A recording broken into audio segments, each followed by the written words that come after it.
karis dan shalom.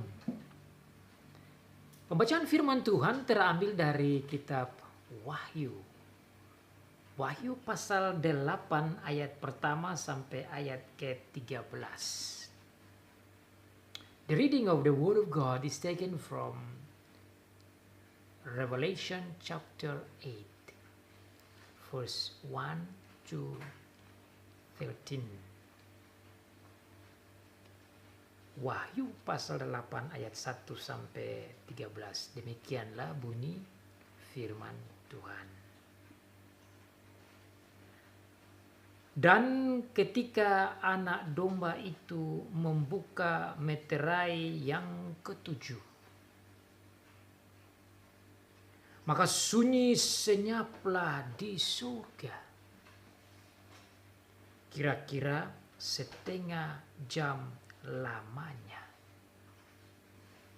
Lalu aku melihat ketujuh malaikat yang berdiri di hadapan Allah, dan kepada mereka diberikan 7 sangkakala. Maka datanglah seorang malaikat lain, dan ia pergi berdiri dekat mezbah dengan sebuah pedupaan emas. Dan kepadanya diberikan banyak kemenyan untuk dipersembahkannya bersama-sama dengan doa semua orang kudus di atas mezbah emas di hadapan takhta itu. Maka naiklah asap kemenyan bersama-sama dengan doa orang-orang kudus itu dari tangan malaikat itu di hadapan Allah. Lalu malaikat itu mengambil pedupaan itu, mengisinya dengan api dari mezbah, dan melemparkannya ke atas bumi. Maka meledaklah bunyi guru disertai halilintar dan gempa bumi. Dan ketujuh malaikat yang memegang ketujuh sangkakala itu bersiap-siap untuk meniup sangkakala. Lalu malaikat yang pertama meniup sangkakalanya, dan terjadilah hujan es dan api bercampur darah, dan semuanya itu dilemparkan ke bumi. Maka terbakarlah sepertiga dari bumi dan sepertiga dari pohon-pohon, dan hanguslah seluruh rumput-rumputan hijau. Lalu malaikat yang kedua meniup sangkakalanya, dan ada sesuatu seperti gunung besar yang menyala-nyala oleh api, dilemparkan ke dalam laut. Dan sepertiga dari laut itu menjadi darah. Dan matilah sepertiga dari segala makhluk yang bernyawa di dalam laut. Dan binasalah sepertiga dari semua kapal. Lalu malaikat yang ketiga meniup sangkakalanya, dan jatuhlah dari langit sebuah bintang besar, menyala-nyala seperti obor, dan ia menimpa sepertiga dari sungai-sungai dan mata-mata air. nama bintang itu ialah Absinthus. Dan sepertiga dari semua air menjadi Absinthus. Dan banyak orang mati karena air itu sebab sudah menjadi pahit. Lalu malaikat yang keempat meniup sangkakalanya. Dan terpukullah sepertiga dari matahari dan sepertiga dari bulan dan sepertiga dari bintang-bintang. Sehingga sepertiga daripadanya menjadi gelap dan sepertiga dari siang hari tidak terang. Dan demikian juga malam hari. Lalu aku mendengar seekor burung nasar terbang di tengah langit dan berkata dengan suara nyaring, celaka, celaka. Celakalah mereka yang diam di atas bumi. Oleh karena bunyi sangkakala ketiga malaikat yang lain yang masih akan meniup sangkakalanya. Demikianlah jauh pembacaan firman Tuhan. Diberkati bagi setiap anak Tuhan yang membaca, yang mendengar, dan melakukan firman Tuhan.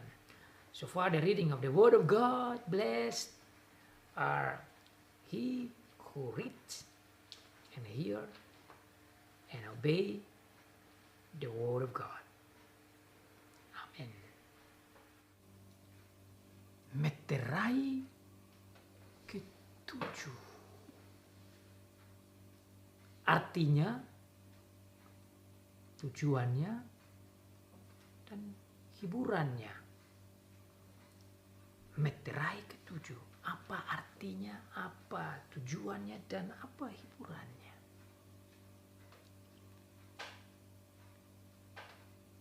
Seal number 7. What is the meaning of it? The purpose of it? And the comfort of it.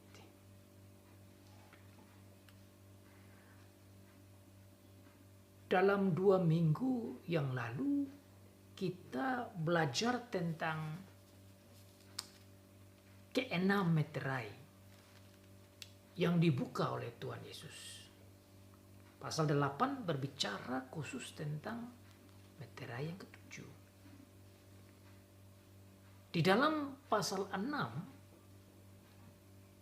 yang menjelaskan tentang 6 meterai itu, tatkala Tuhan Yesus membuka satu persatu, Rasul Yohanes menceritakan kepada kita isi dari setiap meterai.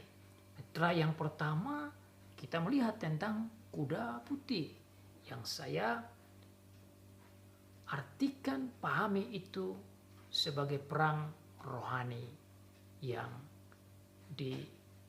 diizinkan oleh Tuhan agar supaya orang-orang yang mendengar pemberitaan lewat kuda putih, yaitu Injil Tuhan, hamba-hamba Tuhan Yesus, berita tentang firman kebenaran Tuhan Yesus, haruslah didengar oleh umat manusia. Dan yang tolak akan terjadi kesusahan, penderitaan, dan peperangan demi peperangan. Maka kuda hitam kita belajar muncul dalam meterai yang kedua. Maksud saya kuda merah muncul setelah kuda putih, kuda merah. yang menunjukkan peperangan jasmania, peperangan biasa, peperangan lokal, peperangan kampung, peperangan desa, peperangan antar suku, peperangan nasional, peperangan internasional, peperangan dunia. Karena di situ terlihat damai sejahtera dicabut dan orang saling membunuh. Dan itu bukan hal yang belum terjadi. Akibat penolakan pada firman, terjadilah peperangan biasa. Setelah itu muncul kuda warna hitam yang menunjukkan peperangan ekonomi, dan terjadi ekonomi menjadi drop sehingga terjadi kelaparan dan barang makanan menjadi mahal. Setelah itu muncul kuda pucat yang menunjukkan penyakit, sampar dan lain sebagainya dan mengakibatkan kematian. Lalu meterai yang kelima berbicara tentang doa orang-orang kudus. Meterai yang keenam berbicara tentang goncangan luar angkasa, bintang-bintang, bulan dan matahari. Lalu pasal 7 berbicara tentang ada sebuah sisipan yang berbicara tentang jumlah orang percaya yang banyak, bahkan dikatakan tidak bisa dihitung banyaknya. Maka minggu lalu saya katakan dalam khotbah, judulnya berbunyi, ternyata jumlah orang percaya yang percaya pada Tuhan Yesus itu tidak dapat dihitung.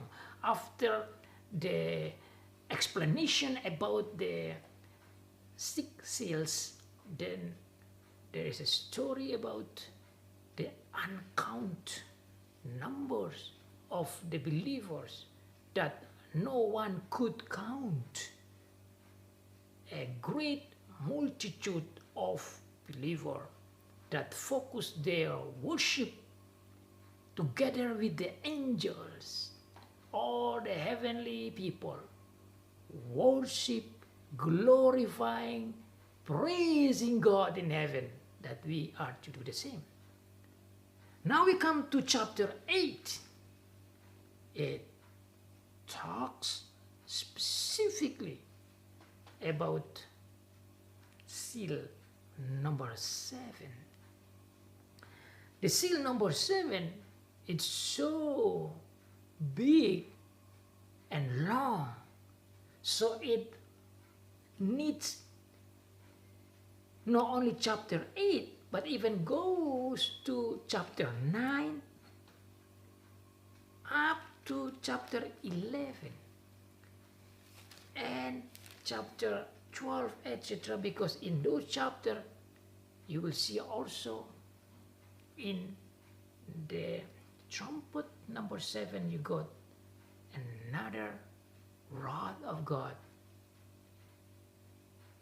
in the explanation and the next chapters. Jadi saudara, di dalam pasal 8 ini, bukan saja pasal 8 tapi pasal 9 pun sampai dengan pasal-pasal selanjutnya berbicara tentang isi meterai yang ke-7. Jadi meterai ke-7 ini sangat dalam sekali. Dan oleh karena sangat dalam dan luas dan dampaknya begitu besar, maka membutuhkan beberapa pasal untuk dijelaskan.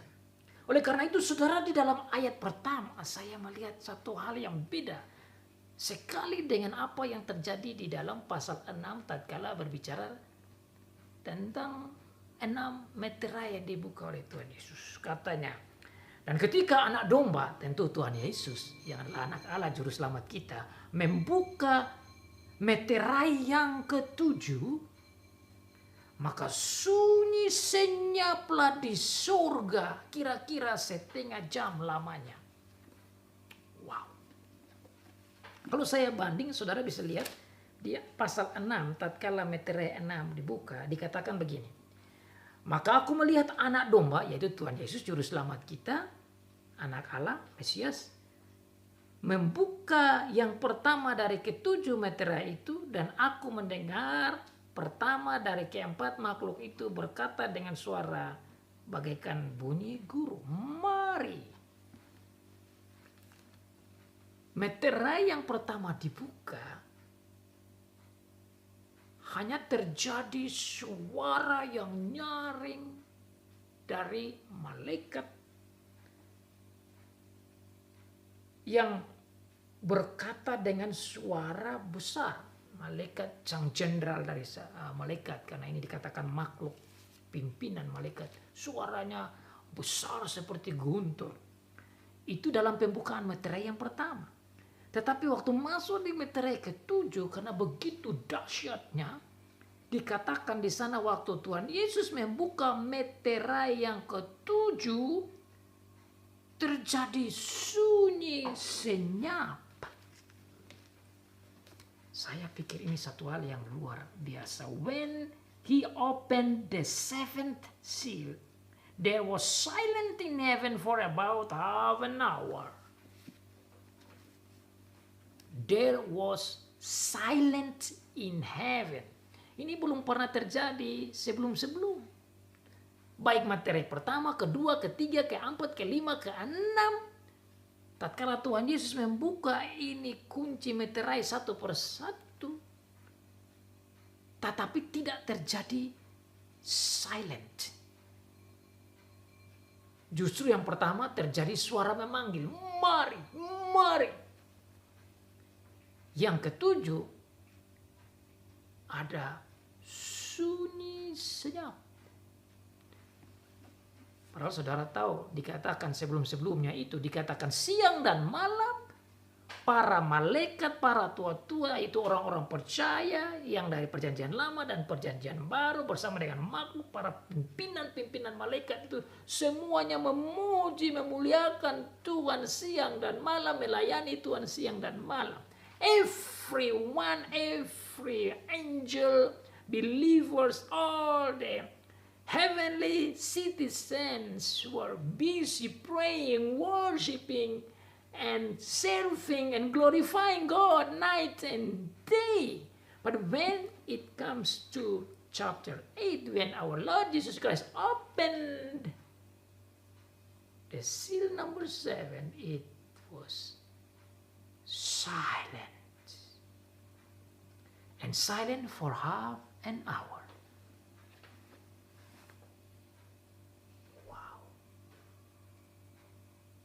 Selama setengah jam, tatkala Tuhan Yesus membuka meterai yang ke-7, terjadi sunyi senyap.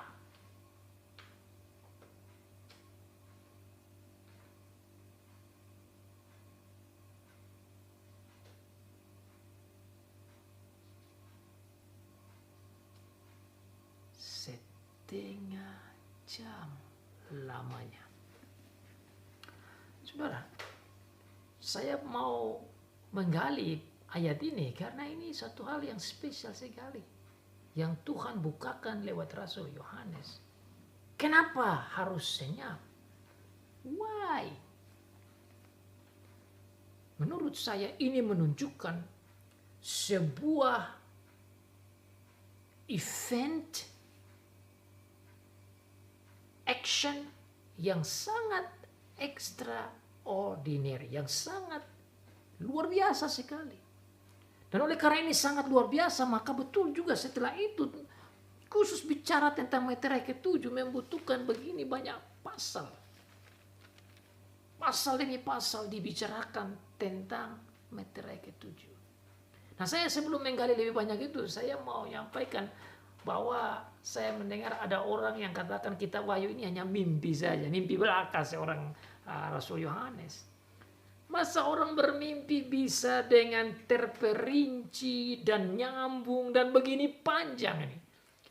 Ini kalau orang mimpi kayak begini kan berarti dia pasti bisa tidur berhari-hari, tidak bangun-bangun. Ataupun dia bangun tidur ini tidak nyambung. Masa mimpinya kok nyambung semua? Saudara kan pernah mimpi juga, pasti tahu. Mimpi itu tidak mungkin sambung. Mimpi malam ini, besok mimpi pasti lain lagi. Karena tidak mengontrol. Ini mimpi ini seperti dikontrol gitu. Jadi ini bukan mimpi. Ini memang revelation. Wahyu yang Tuhan direct, tunjukkan, bukakan kepada Rasul Yohanes, untuk Rasul Yohanes sampaikan kepada jemaat di Asia Kecil sekaligus kita sekarang pada saat ini, agar jemaat sepanjang abad belajar, memahami dan mengerti dan dapat dikuatkan dan dihiburkan dan tahu membaca tanda zaman di akhir zaman, supaya tatkala terjadi hal-hal seperti yang digambarkan, disampaikan, itu janganlah menjadi takut dan khawatir dan menjadi pesimis, tetapi menjadi kuat dan berani dan siap melayani Tuhan dan melihat betapa hebatnya Tuhan, dan bahwa tidak ada satupun yang terjadi di dunia ini, termasuk peperangan dan lain sebagainya, dan goncangan-goncangan dunia bahkan alam terjadi, bukan terjadi secara begitu saja atau kebetulan saja, tetapi itu diatur, dikontrol oleh Allah lewat anaknya Tuhan Yesus Kristus yang membuka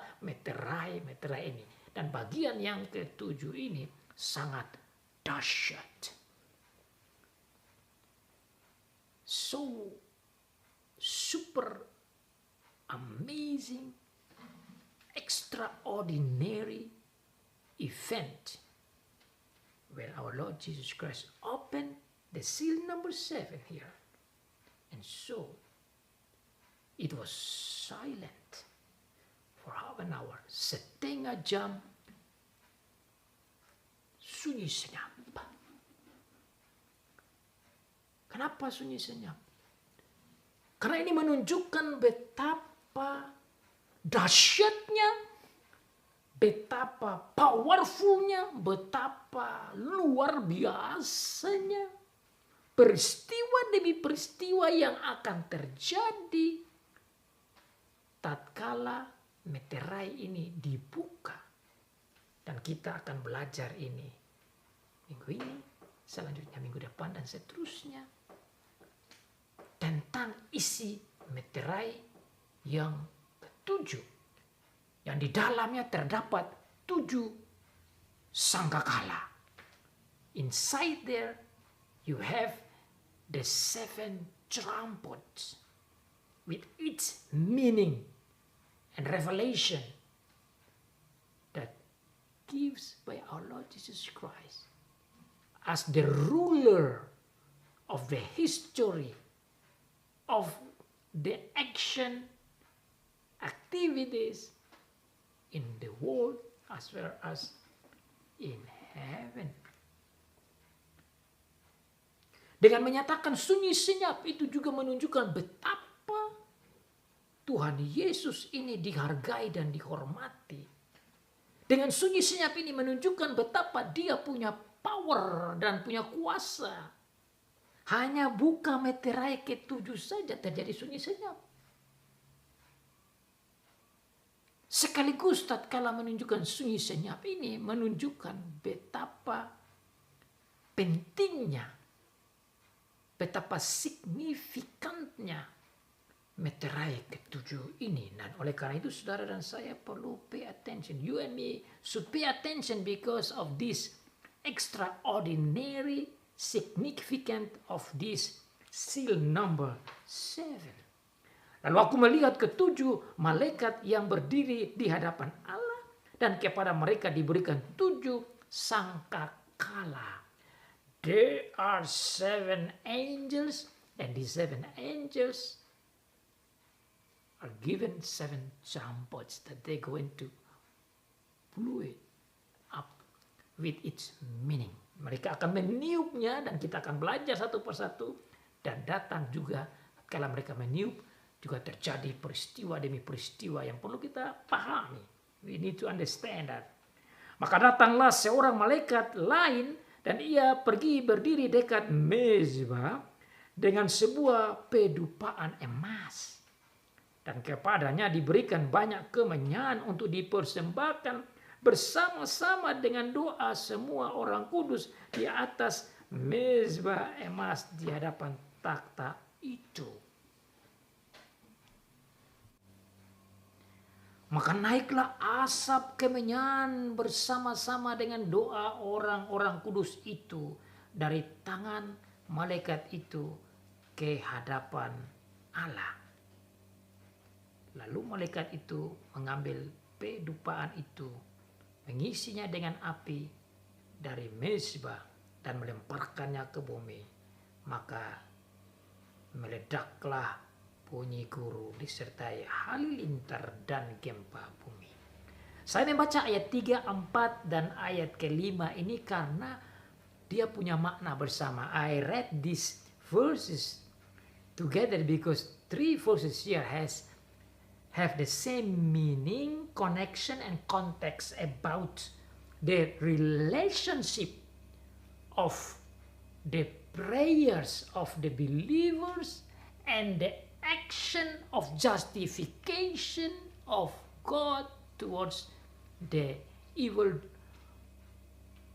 doers, towards the persecutions and the killing and all kind of things that have been done by the unbelievers towards the believers, and that's connect with chapter 6. Ini ada hubungannya. Jadi pasal 8 ayat 3 sampai ayat yang ke-5 ini saya baca karena ini ada hubungannya di antara doa dari orang-orang percaya yang mati karena firman, karena iman, menjadi martir dan menjadi syahid, dibunuh, dianiaya dan dibunuh karena firman. Doa-doa mereka itu didengar oleh Tuhan dan dilaksanakan oleh Tuhan. Nah, ayat-ayat ini saya mau hubungkan dengan ayat sebelumnya dari pasal yang ke-6 agar supaya kita lihat bagaimana doa-doa kita ini dijawab.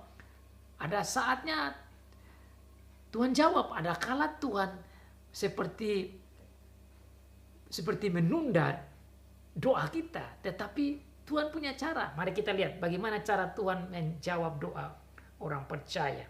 Itu ada di dalam Metera yang ke-5 dari pasal yang ke-6. Saya baca supaya kita bisa paham maksudnya. I'm going to read chapter 6 about the seal number 5 so that we understand the connection with these verses. Dan ketika anak domba itu, ayat yang ke-9 dari pasal 6, verse 9 of chapter 6, membuka Metera yang ke-5, aku melihat di bawah mezbah jiwa-jiwa mereka yang telah dibunuh oleh karena firman Allah dan oleh karena kesaksian yang mereka miliki. Dan mereka berseru dengan suara nyaring. Ini doa mereka. Katanya, berapa lamakah lagi ya penguasa yang kudus dan benar engkau tidak menghakimi dan tidak membalaskan darah kami kepada mereka yang diam di bumi. Dan kepada mereka masing-masing diberikan sehelai jubah putih. Dan kepada mereka dikatakan bahwa mereka harus beristirahat sedikit waktu lagi hingga genap jumlah kawan-kawan pelayan dan saudara-saudara mereka yang akan dibunuh sama seperti mereka. Saya kira ayat-ayat ini penting untuk kita baca supaya kita bisa paham ayat yang ke-3 sampai ayat yang ke-5. Bagi saya ini luar biasa. Dan bagi saya ayat 3, 4, 5 dan dihubungkan dengan ayat yang ke-9 dari pasal 6 ini adalah isi doa dari orang-orang percaya yang mana dijawab dan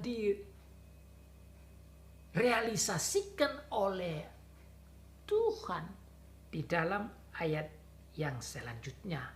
Tatkala bicara tentang sangkakala itu. Sangkakala ini adalah jawaban kepada doa, jawaban atas doa yang disampaikan dan diangkat dan diberikan oleh orang-orang percaya, saudara dan saya. Jadi saudara jangan main-main dengan doa. Saudara jangan pikir saudara berdoa dan mungkin Tuhan tidak dengar karena sudah doa lama. Ini jawabannya.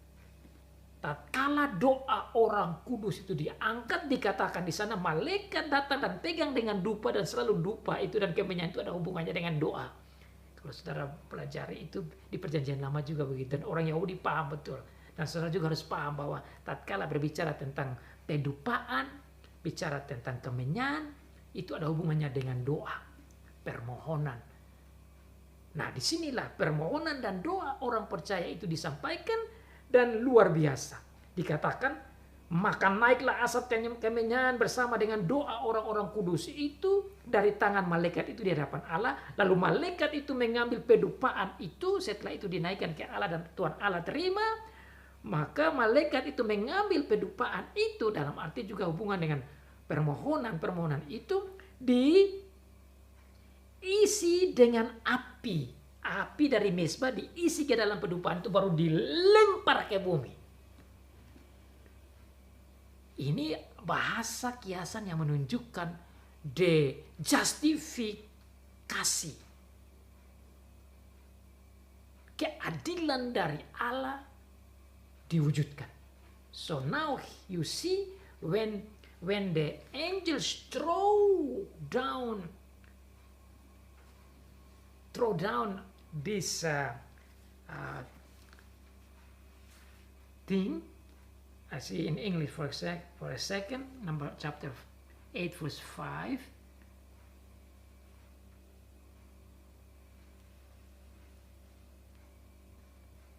It's actually talking about the censer filled with fire from the altar.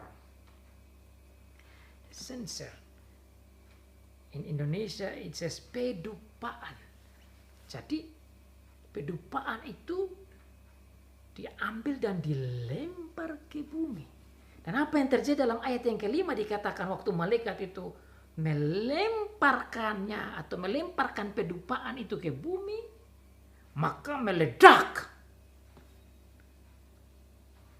Bunyi guru disertai halilintar dan gempa bumi. Mari saya baca dalam bahasa Inggris. Let me read in English as well.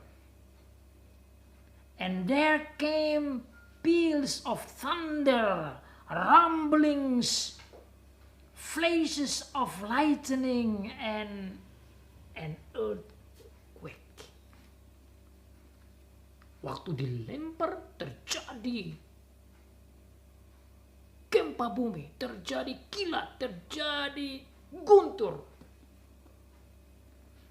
Ini adalah bahasa kiasan bagaimana cara Tuhan menunjukkan keadilannya di dalam menjawab doa orang-orang percaya, dari saudara dan saya. Maka doa itu dijawab dengan ayat yang ke-6 dan seterusnya. Jadi ayat yang ke-6 ini merupakan pelaksanaan perwujudan realisasi dari doa yang disebutkan dalam ayat yang ke-3 sampai ayat yang ke-5 dari pasal 8 dan dari pasal 6 ayat 9 sampai ayat yang ke-11.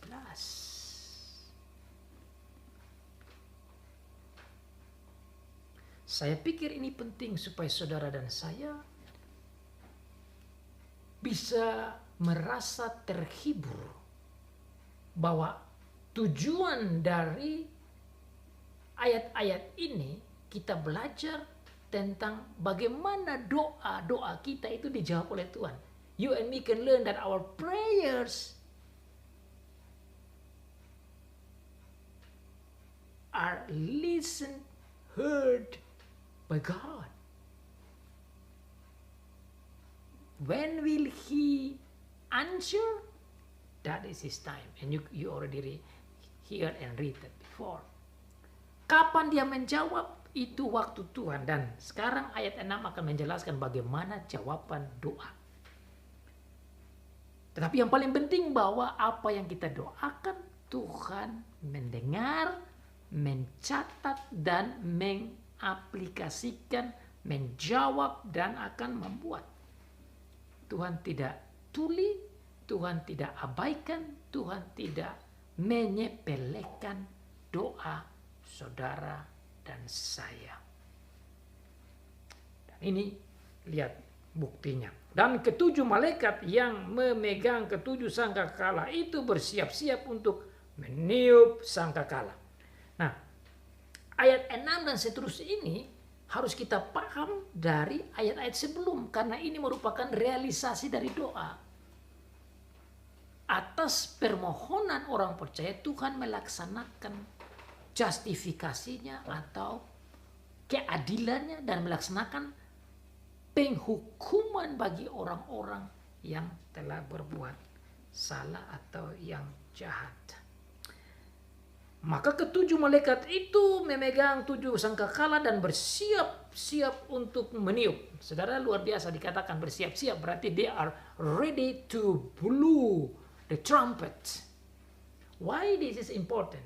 When it says ready to blow the trumpet, that shows that they cannot blow it without the command of our Lord Jesus Christ.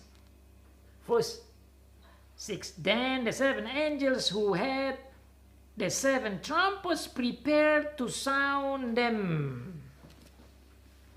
Siap untuk meniup sangkakala. Nanti ayat 7 baru mulai. Sangkakala mulai dibunyikan oleh malaikat pertama, kemudian malaikat kedua, malaikat ketiga, malaikat keempat, malaikat kelima, malaikat keenam, sampai seterusnya malaikat ketujuh. Kita akan pelajari satu persatu di pasal 8 ini. Sebelum kita belajar ayat yang ketujuh tentang arti, tujuan, dan hiburan dari setiap peniupan sangkakala, saya berpikir ada baik untuk kita memahami dulu arti dari sangkakala itu sendiri. I think it's important for you and me to understand the meaning of the trumpet itself. Why our Lord Jesus Christ using trumpet? Ya, why trumpet? Di Perjanjian Lama, saudara, trumpet atau sangkakala ini biasa dipakai dan disuruh dan diatur oleh Tuhan agar tatkala jemaat mau dikumpul dalam acara seremoni, perkumpulan untuk bersama-sama mengadakan upacara, itu dipakai trumpet.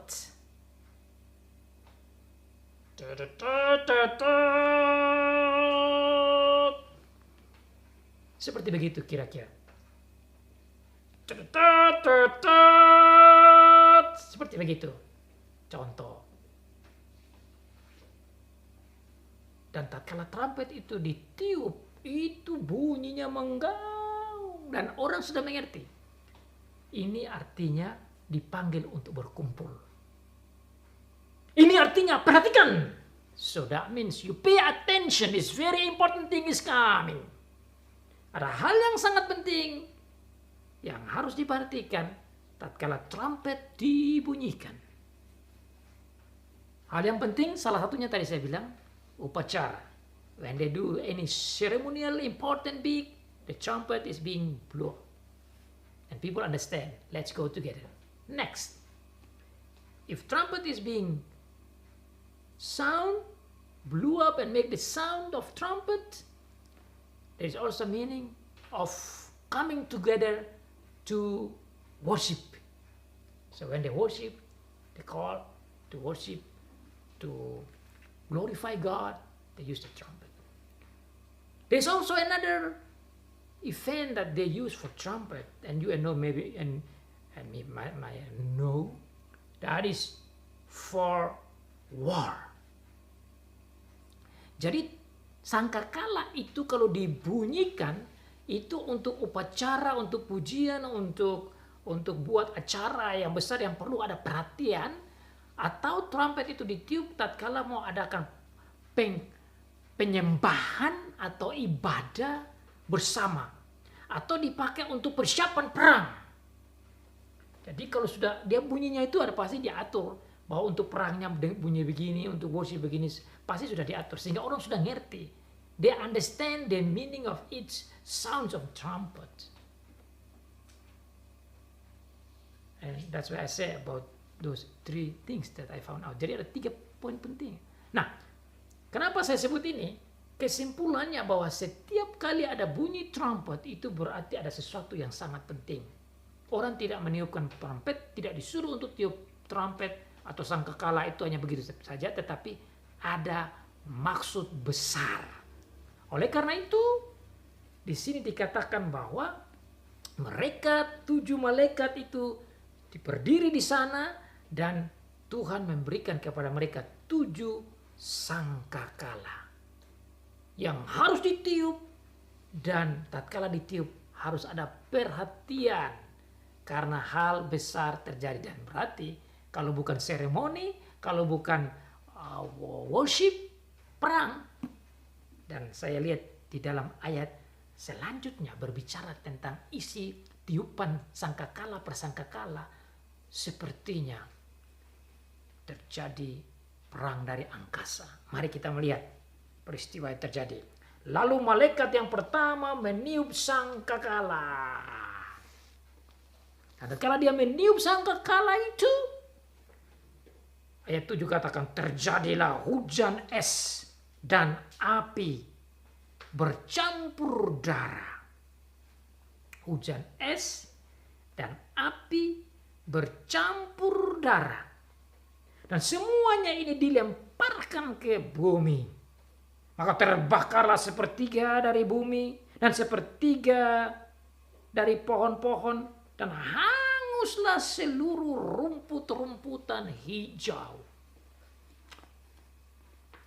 Ini satu makna simbolis yang dalam sekali. Bagaimana Tuhan menjawab doa orang-orang yang percaya tentang kejahatan-kejahatan yang dibuat terhadap orang percaya.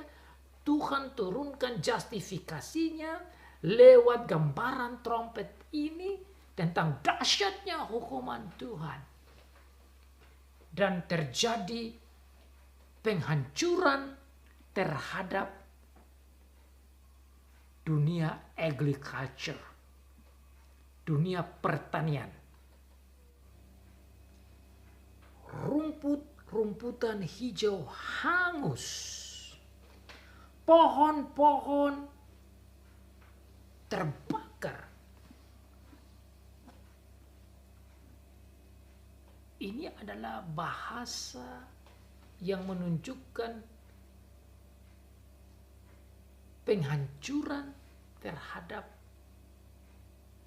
aspek pertanian, aspek kehutanan, perkebunan.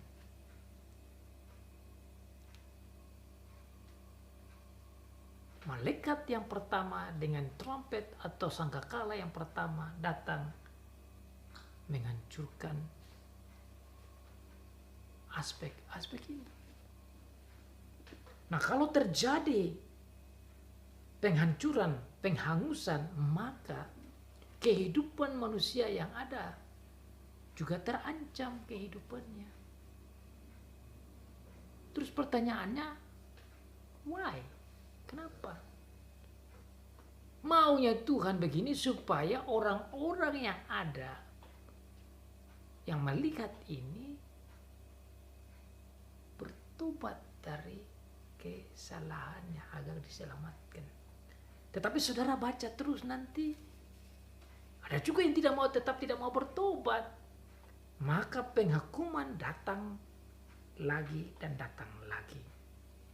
Setelah penghukuman terhadap bumi dalam bidang pertanian, perkebunan, dan kehutanan, malaikat yang kedua meniup sangkakalanya dan ada sesuatu seperti gunung besar yang menyala-nyala oleh api dilemparkan ke dalam laut. Dan sepertiga dari laut itu menjadi darah, dan matilah sepertiga dari segala makhluk yang bernyawa di laut, dan binasalah sepertiga dari semua kapal. Setelah pertanian, perkebunan, kehutanan kena, sekarang terjadi terhadap bidang kelautan. Ikan-ikan, semua yang ada di laut sepertiga itu menjadi sasaran dari penghukuman ini. Jadi saudara lihat di sana, aspek demi aspek dihancurkan. Nah, kalau saudara dengar begini, Saudara, saya bisa berpikir kira-kira apa hubungannya.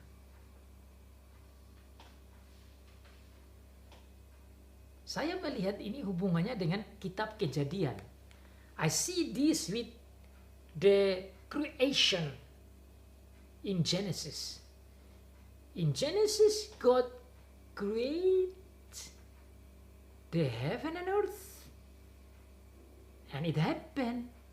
The cosmology is there. The cosmos is being created nicely for human being. But in here, because of the sin, the cosmos seemed to being destroyed slowly. Because of the sin. Karena dosa, kosmos yang Tuhan ciptakan untuk kehidupan manusia dihancurkan. Bagian pertama dari kosmos adalah bidang pertanian, bidang perkebunan, bidang kehutanan, pohon-pohon, semua yang berhubungan dengan kehidupan makan minum itu terancam dan dihancurkan. Sekarang kosmos yang lain yaitu bidang kelautan dihancurkan oleh api. Nah, saya lihat di sini saudara selalu dikatakan api, api, api. Soalnya di ayat 7 hujan es bercampur api. Ayat 8 itu sangkakala pertama. Sangkakala yang kedua gunung besar, tapi gunung itu bernyala-nyala dengan api. Jadi Tuhan gunakan api. Nah, saudara ingat juga api di neraka juga. Api itu menunjukkan justifikasi, menunjukkan penghakiman. Jadi inilah cara penghakiman Tuhan, gunakan api. Nah, kalau saudara hubungan api-api ini dengan yang di atas, mezbah tadi, doa orang percaya, itu waktu dilempar itu diisi dengan api. Lihat, lalu malaikat itu mengambil pedupaan itu, mengisinya dengan api dari mezbah dan melemparnya ke bumi. Api, api, api. Itulah api justifikasi, api penghakiman, api penghukuman, api keadilan sebagai jawaban doa dari orang-orang percaya. Tuhan menjawab doa orang-orang percaya. Lalu malaikat yang ketiga meniup sangkakala yang ketiga, dan jatuhlah dari langit sebuah bintang besar, menyala-nyala seperti obor api lagi. You see the fire and fire and fire all the time from the first angel, second angel, third angel. It's connect with the fire that being mentioned also about the prayers of the believers. Fire of justification, api pengadilan. Mari kita lanjut. Menyala-nyala seperti obor, dan ia menimpa sepertiga dari sungai-sungai dan mata-mata air. Nama bintang itu ialah Absinthus, dan sepertiga dari semua air menjadi Absinthus, dan banyak orang mati karena air itu sebab sudah menjadi pahit. Agriculture, pertanian, kehutanan, perkebunan, kelautan, perairan sekarang. Jadi ini semua yang berhubungan dengan kehidupan manusia itu terancam. Makanya dikatakan juga bahkan manusia mati tatkala Absinthus itu jatuh dengan cairannya itu meleleh sini sana, dan terjadilah pengaruh terhadap sungai-sungai dan mata-mata air menjadi Absinthus, dan banyak orang yang mati.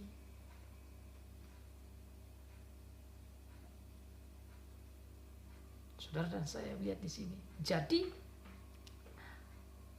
isi dari kosmos, dunia, bumi ini yang Tuhan ciptakan, yang dulunya Tuhan ciptakan dengan bagus, manis untuk keenakan dan keindahan kehidupan manusia. Kalau dia tidak jatuh dalam dosa, ya sebenarnya tidak. Tapi sekarang akibat dosa dan ketidaktaatan pada pemberitaan Injil, kebenaran dan kejahatan yang dibuat oleh manusia, inilah yang manusia terima. Maka kosmos menjadi terancam dan dihancurkan sepertiga. Nah, saudara, sepertiga Sepertiga ini dilihat oleh Rasul Yohanes. Saya melihat sepertiga ini menunjukkan cukup luar biasa besar, banyak. Tetapi ada 2/3 yang tidak kena. Berarti Tuhan masih memberikan kesempatan kepada 2/3 itu untuk you take the time and repent. Repent from your sin. Itu saya lihat di situ. Masih ada kasih Allah dalam memberikan 2/3 itu. 1/3-nya habis. Penghukuman Allah datang bagi dunia atau di bumi lewat peniupan sangkakala yang disimbolisasikan, diperlambangkan, diberikan kiasan dengan peniupan trompet atau sangkakala. Pertama, kedua, dan yang ketiga. Dan saya tetap melihat ini dengan hubungannya dengan api.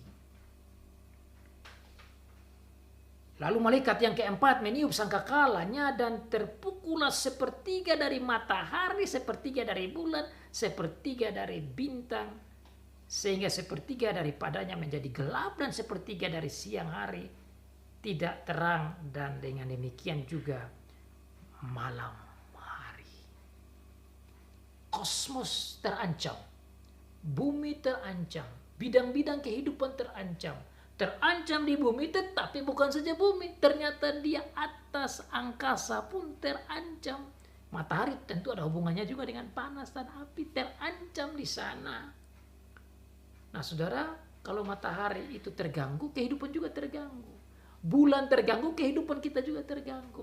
Bintang-bintang terganggu, kita juga kehidupan itu terganggu.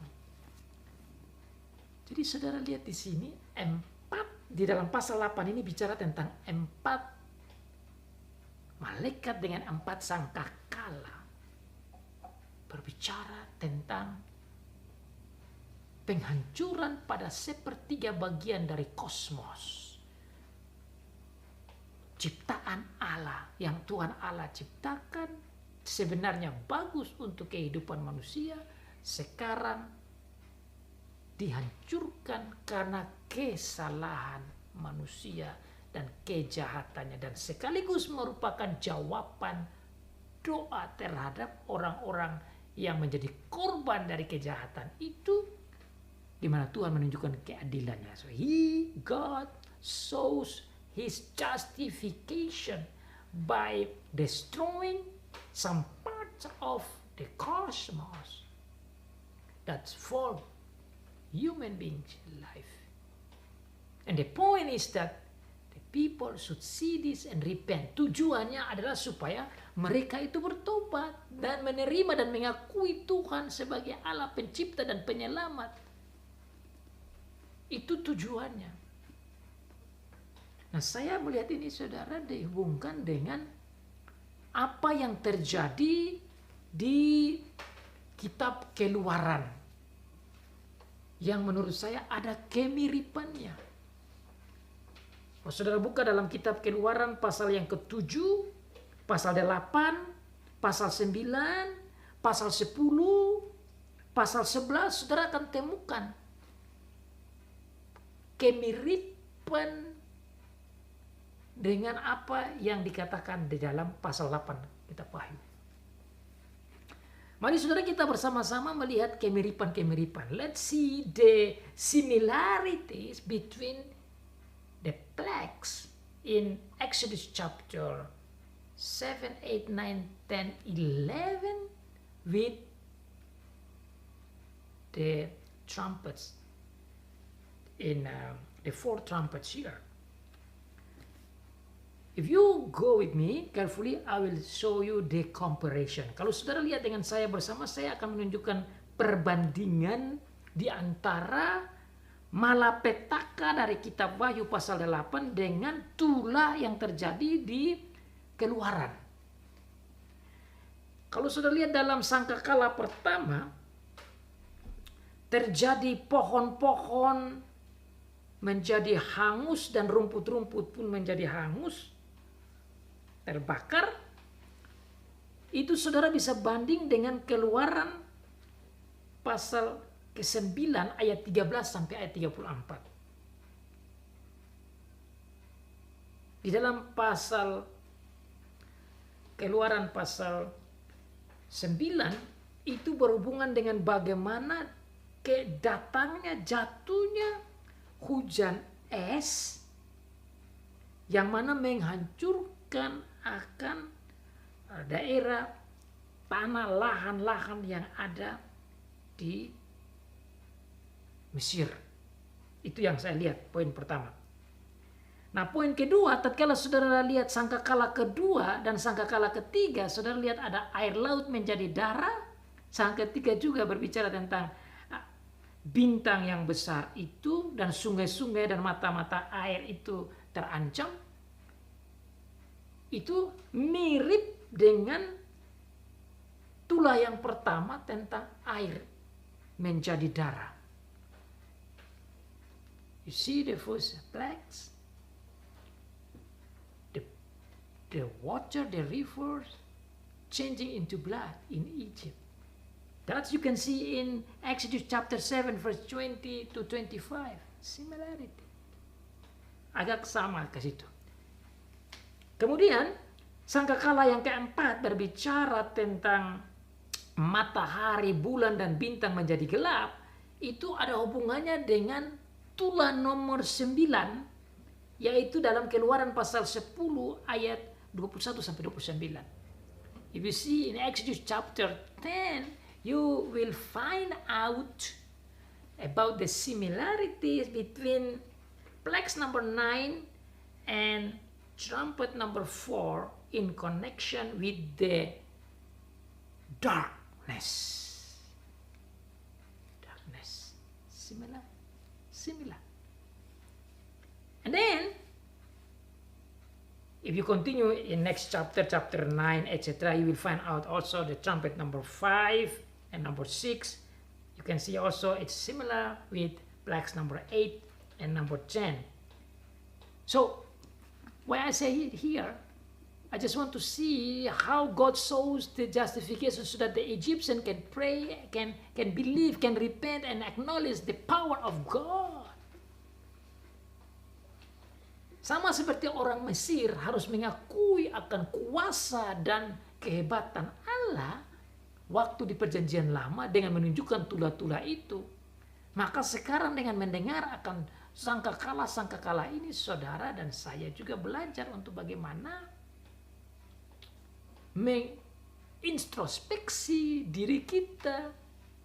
Dan bagi yang tidak percaya, diminta untuk percaya Tuhan supaya tidak kena dengan ini.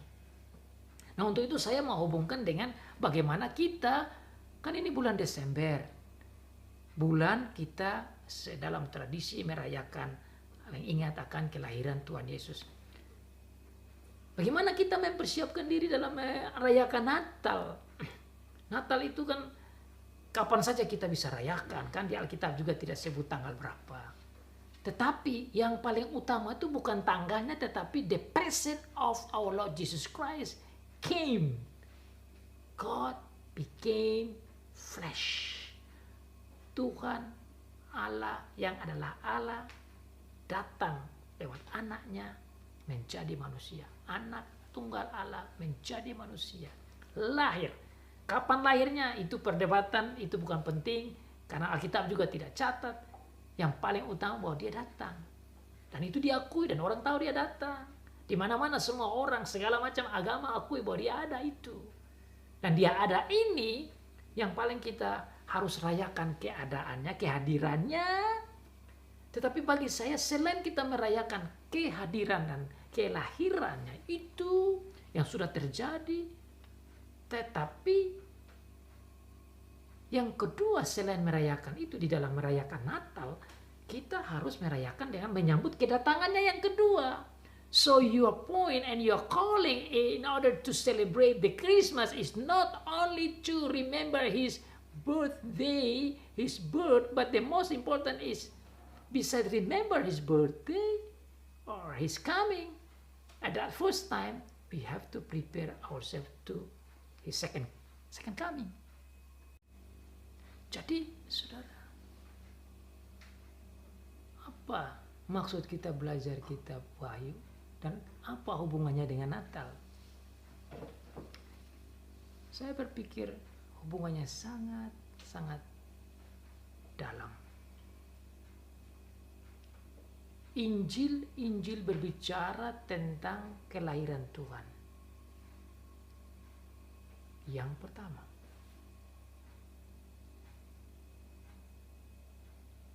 the gospel talking about the birth of our Lord Jesus Christ.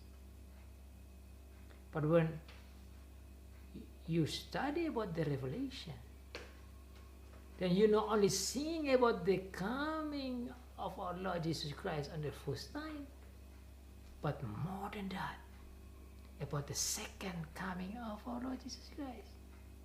Maka bagaimana hubungan Wahyu dengan Natal? Wahyu pasal 8 menjelaskan kepada kita bagaimana umat Tuhan, bagaimana orang di dunia perlu mendapat kesadaran untuk bagaimana menyiapkan diri menyambut kedatangan Tuhan Yesus yang kedua kali. Be prepared because He's coming. Siap diri dan berjaga-jaga karena Dia sedang datang. Dia datang yang kedua kali.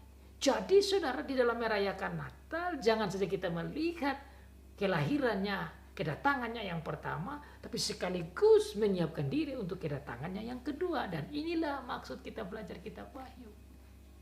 Dengan melihat berbagai macam peristiwa dahsyat yang dibuat oleh Tuhan di dalam menghakimi bumi, sekaligus mari kita menyiapkan diri untuk menyambut kedatangan Tuhan Yesus yang kedua kali sebagai hakim yang agung.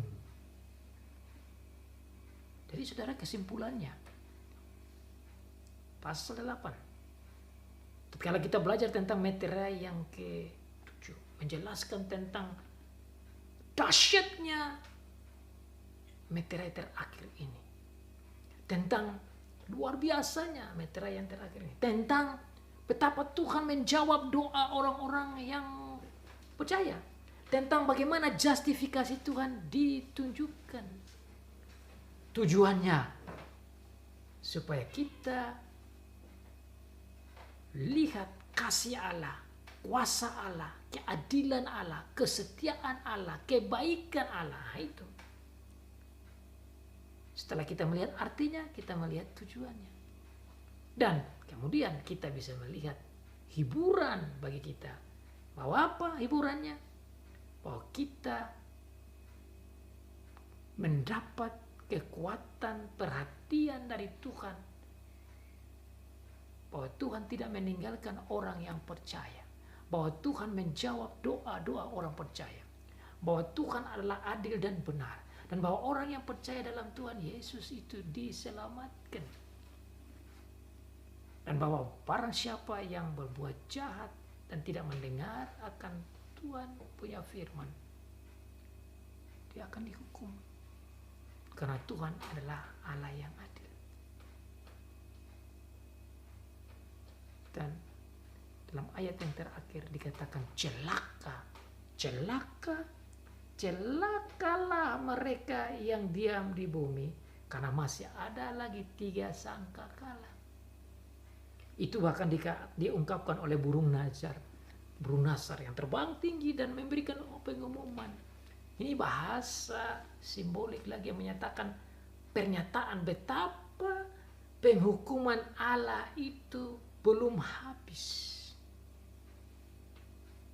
Dan kita akan belajar lagi tentang penghukuman di dalam ketiga sangkakala dengan ketiga malaikat yang berikut.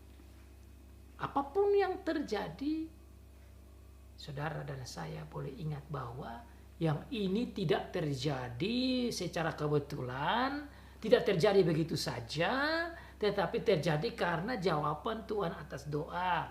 Ini terjadi karena pembukaan rahasia dan pembukaan seal. Tuhan Yesuslah yang atur. Ini terjadi karena Tuhan sebagai Allah yang Maha Kuasa membuka rahasia ini sehingga kita mengerti.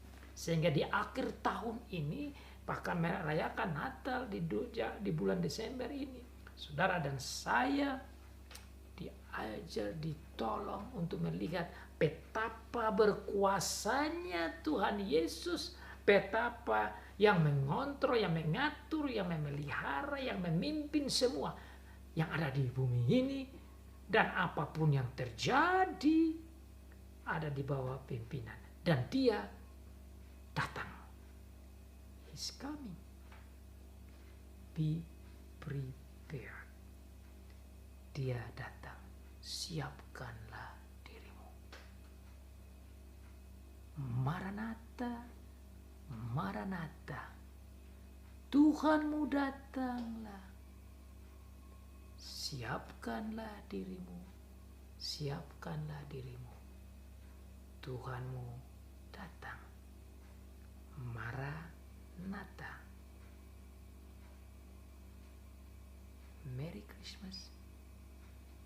Bagi kita semua, selamat merayakan hari Natal, mengingat kedatangan Dia yang pertama, tapi juga Maranatha, kedatangan Dia yang kedua. God bless. Tuhan berkati. Karis dan Shalom.